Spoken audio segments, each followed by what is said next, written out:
Ayan na, napagod na, oh. Pagod na yung bata, oh. Oh. Nasa mall na yan, pinapaypayan pa, oh.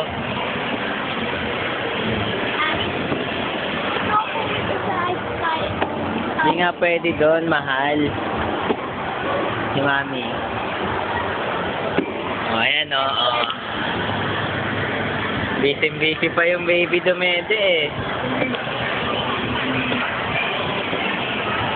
Tama na muna, pagod na si Tita. Ay, tinanggal na. Ayaw na bang magdede niyan? Desi, tama na. Huwag mo na yan. Ano yan, ha? Ilong niya, mahal. Madumi yata. Panatap. Ano po yan? Okay na ba yung baby? Ay, ang dumi ng ilong. Kaya, sinisip ko. Nadala ba natin yung pang ano niya?